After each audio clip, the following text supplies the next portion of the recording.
Assalamualaikum warahmatullahi wabarakatuh.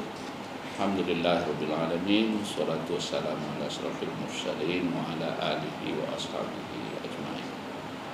Para pemirsa, pendengar dan siapa saja yang bisa melihat siaran ini, alhamdulillah saya ingin menyampaikan nama Profesor Dr. Haji Musdi Samad, Magister Agama, Ketua Dewan Masjid Indonesia Provinsi Sumatera Barat, ingin menyampaikan edaran dan himbauan dari Dewan Masjid Indonesia, baik dari tingkat pusat, wilayah, daerah, dan sampai kepada tingkat cabang dan tim. Pertama, berkaitan dengan datangnya Idul Adha, hari raya yang kita semarakkan, baik dalam pelaksanaan takbiran, pelaksanaan sholat id, kurban, dan kegiatan yang terkait dengan itu. Marilah semua kita mensyiarkannya. Wa may yu'azzim min sya'airallah fa innaha min taqwal qulub. Orang yang mensyiarkan tanda-tanda kebesaran agama Allah itu adalah tanda hatinya yang bertakwa. Syiar itu bagi masyarakat yang berkecukupan dan mendapat kesempatan untuk haji, hari ini mereka tengah berada di Makkah Al-Mukarramah, di Madinah, dan di tempat-tempat lain yang disyariatkan dalam haji. Bagi umat Islam yang tidak sedang melakukan haji, maka pensyiarkan agama ini dilakukan dalam bentuk sholat Idul Adha di lapangan, di masjid, dan di tempat-tempat yang diizinkan, dan diikuti dengan ibadah kurban. Yang kedua, Dewan Masjid mengingatkan berkaitan dengan perbedaan penetapan 10 Zulhijjah. Pemerintah menetapkan tanggal 10 Zulhijjah itu bertepatan dengan tanggal 10 Juli 2022. Kemudian Muhammadiyah dan organisasi lain menetapkannya tanggal 9 Juli.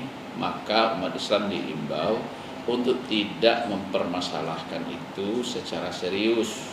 Itu sejak lama sudah terjadi, karena itu bahagian dari hal yang disebut dengan ijtihadiyah, pendapat yang berasal dari sumber yang sama tetapi di dalam memahaminya berbeda, antara hisab hakiki wujudul hilal dengan ru'yatul hilal. Biarkanlah ulama yang mengambil peran untuk memilih dan menetapkan itu. Kita sebagai umat, kami himbau seluruh pengurus masjid, seluruh dewan kemakmuran masjid dan jamaah masjid untuk menjaga persatuan, untuk menjaga adab dalam ikhtilaf, dan menjaga kebersamaan sehingga sholat Idul Adha kita tidak terganggu. Dan tentu sebaiknya kalau dia sholat Idul Adha-nya hari Ahad atau hari Minggu, maka korbannya juga hari Minggu, dan seterusnya. Yang ketiga, di dalam pelaksanaan sholat Idul Adha, Dewan Masjid melalui surat edaran yang ditandatangani oleh Ketua Umum Pusat, Bapak Haji Muhammad Yusuf Kalla, diingatkan juga semua pengurus masjid, semua para penyelenggara ibadah sholat Idul Adha di lapangan untuk menjaga ketertiban, menjaga suara takbir yang diharapkan mengundang kesahduan. Sebaiknya kita memperlihatkan akhlak mulia sehingga dengan demikian Islam yang rahmatan lil alamin, Islam yang santun, Islam yang mempersatukan semua umat semakin tampak.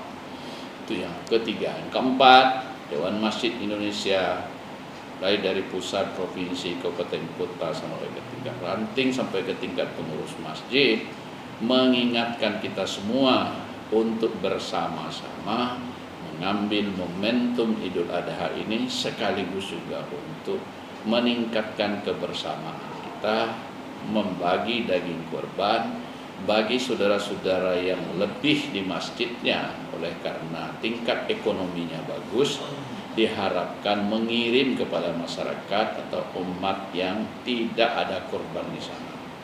Dalam kasus di Sumatera Barat misalnya, ayo kita bantu saudara-saudara kita di daerah-daerah seperti Mentawai, di daerah yang sedang menghadapi musibah seperti di Pasaman Barat dan daerah-daerah terpencil lainnya. Bagi masyarakat perkotaan diharapkan bersedia dengan keikhlasan mendistribusikan, menyampaikan dan mengirim korbannya ke daerah-daerah tersebut. Kemudian yang kelima, Dewan Masjid Indonesia menghimbau seluruh pengurus masjid, para penyelenggara sholat Idul Adha dan para penyelenggara kurban agar hati-hati dan memastikan hewan kurban yang akan disembelih benar-benar sehat, tentu dengan mempedomani surat kesehatan dari dokter. Karena sekarang apa yang kita dengar di media, ada penyakit mulut dan kuku dari hewan ternak, maka diharapkan masyarakat terutama sendiri penyelenggara kurban agar mematuhi kaidah-kaidah yang ditetapkan oleh Dinas Kesehatan, baik dalam penentuan hewannya maupun dalam penyelenggaraan kurbannya.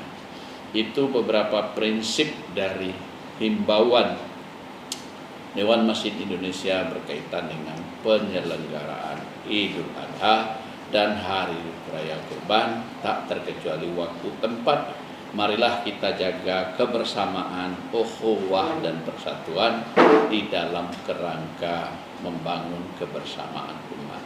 Semoga Idul Adha memberikan sentuhan akhlak mulia sebagaimana Nabi Ibrahim berkurban dengan kibas yang dikirim Allah, yang intinya juga pesan karakter dan akhlak mulia. Demikian, terima kasih, semoga bermanfaat. Billahi taufiq wal hidayah. Wassalamualaikum warahmatullahi wabarakatuh.